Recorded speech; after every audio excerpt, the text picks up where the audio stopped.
Hi there, it's that girl off the internet, and in honour of the release of Netflix's House of Guinness, I took a trip down to see the real House of Guinness, or well, what's left of it. St. Anne's Park was home to the Guinnesses from 1837 until 1939, when the estate was purchased by Dublin Corporation. St. Anne's is situated close to the coast, in North Dublin, in the areas of Raheny and Clontarf. The grounds of the house are now a public park. The Guinness estate also contributed to other buildings in Raheny, such as All Saints Church, the church I attended as a child. Arthur Guinness is buried within the grounds of the church, following his death at St. Anne's in 1915. The house stood on the site from 1837 until 1943, when a fire destroyed the house on Christmas Eve.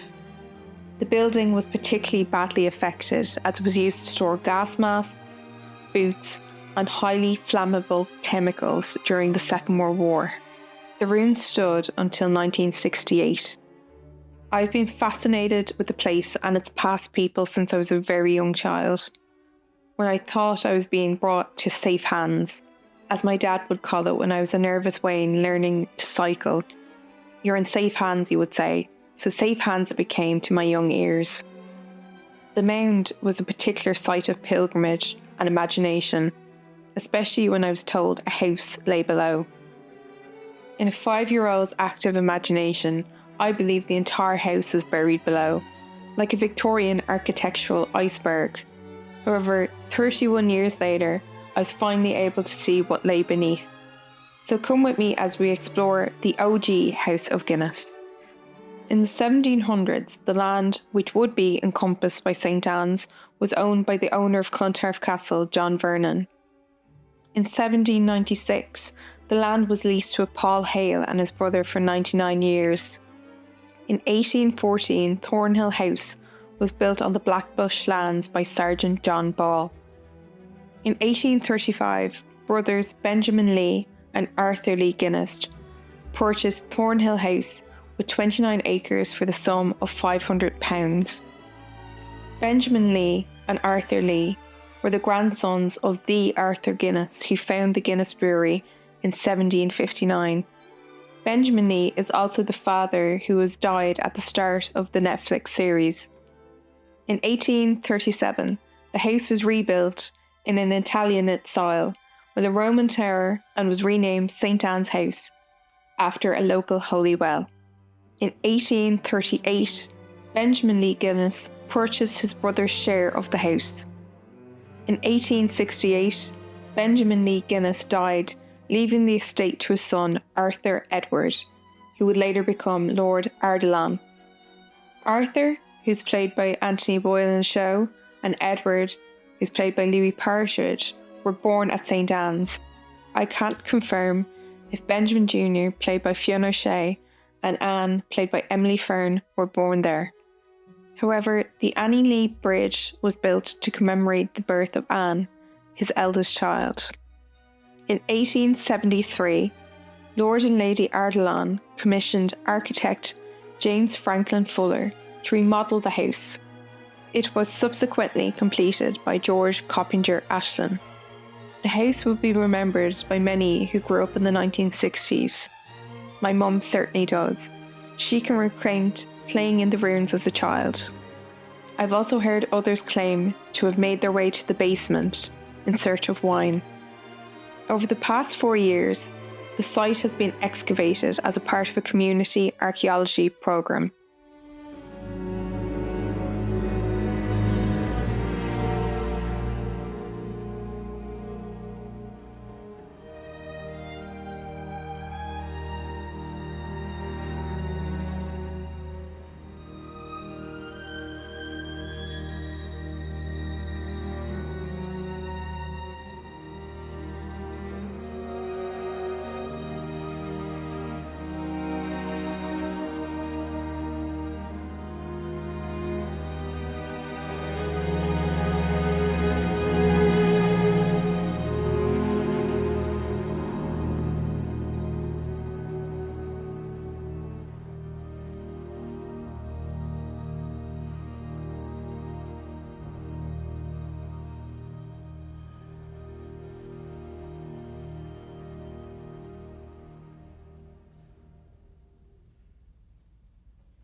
Various finds have been on display. Here are some pictures from finds displayed last year. Some date back to the Guinness family's occupancy, and others to its modern history. We will now take a look at some of the follies that still exist in the St.Anne's Park. The walled model gardens and clock tower, built in 1850 by Benjamin Lee Guinness. It also featured a vegetable garden which served the house. The tower houses a bell you can still hear today, on which Benjamin Lee Guinness's name and family motto, Spes mea in Dio, my hope is in God, is inscribed. The motto is mentioned in the series. The Herculean Temple, one of my favourite stops.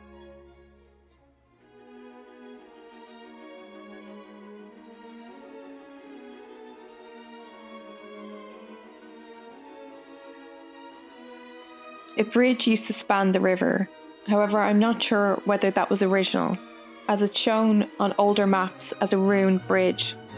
The bridge existed until the 60s. Again, I've heard accounts of people climbing across the bottom of it as children.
In 2018, the historic Italian ceramic floor made of tiles from Naples was uncovered.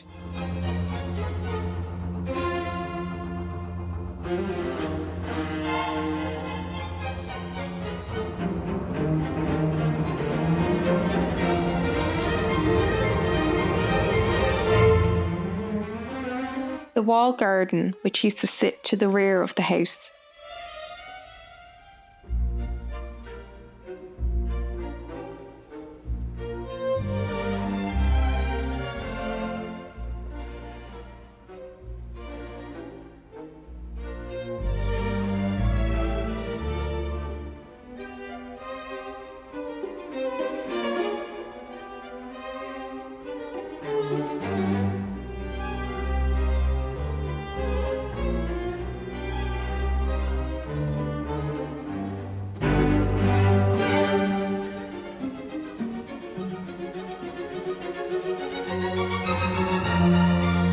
it features a Georgian-style doorway from the original Thornhill house, incorporated into the wall garden.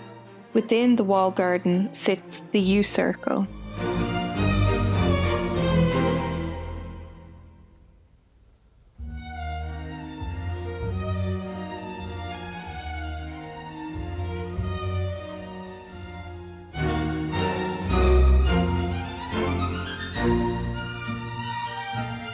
It used to feature a fountain and marble sculptures.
Pompeian water temple of Isis and tea house.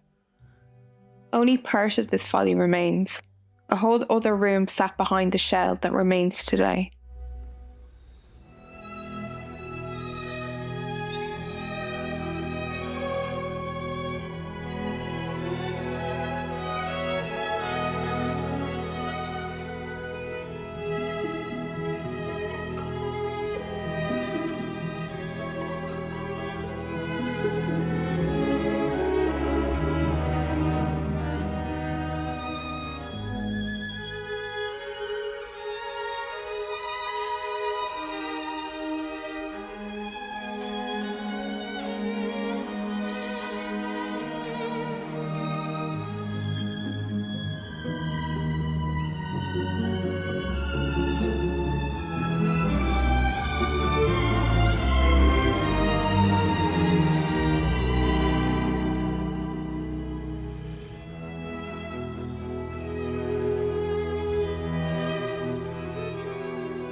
St.Anne's Well, an ancient well which gave the house its name. The Guinnesses built the stone cover which we can see today. However, the well has been dry for years.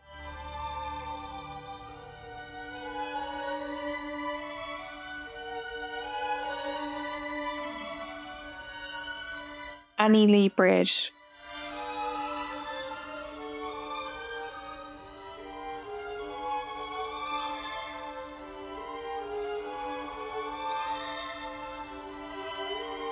The bridge was built in 1839 to mark the birth of his eldest daughter and what would be his only daughter, played by Emily Farren in the show. The plaque was placed on the bridge later by her son, Benjamin Plunkett, who inherited the estate in 1925, after Lord and Lady Ardilaun died without issue. During her visit to Ireland in 1900, Queen Victoria passed under the bridge on her visit to the estate.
The Viewing Tower, designed by Benjamin Lee Guinness himself, based on the Roman tomb of Julie at Saint-Remy in France.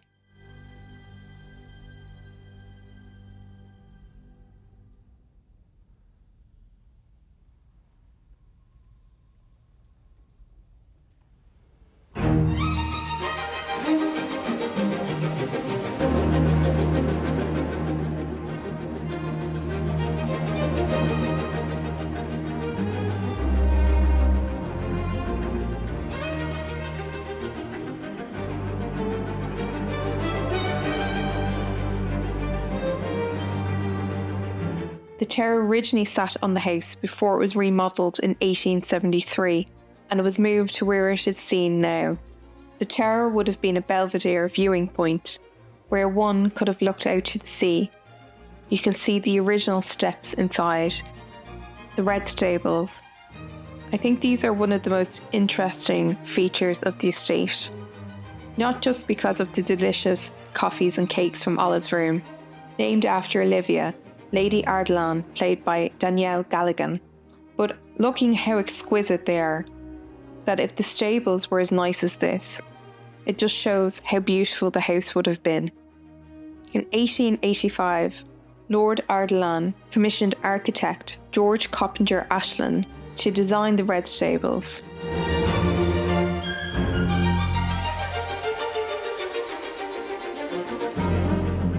There are lots more follies, including many hermit caves, a dog memorial, and bridges that I will cover in another video.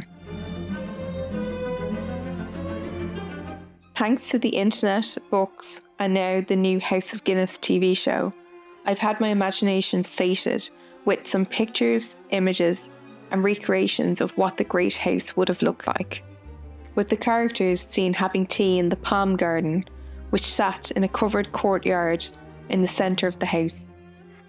I'm always filled with a sense of sadness at what was lost. Looking at the show, we can see why a house such as it was overlooked by a recently independent state.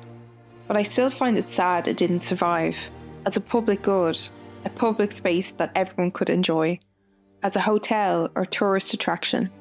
I'm just thankful the gardens and park still exist. It's still one of my favourite places to visit and spend time. From walks, coffee mornings to concerts, and the weekly farmers market, which takes place there every Saturday. It was a particular joy getting to see one of my favourite bands, Pulp, play there back in 2023. So I hope you too have enjoyed the short trip to the former location of the real House of Guinness. I've included links to colorised pictures to what the house would have looked like. I've linked all my sources in the description below. This is just a brief overview of the history of St. Anne's, just to give some context to its links to the new House of Guinness series. I hope to do a more in-depth video in the future. Have you ever visited St. Anne's Park? And if so, what was your favourite location? If there is a particular aspect of St. Anne's history or area which you wish for me to cover, please comment below. Also, have you been watching the House of Guinness? Please like and subscribe and keep an eye on my channel for interviews with the cast of House of Guinness at the Dublin premiere. Thank you so much for watching.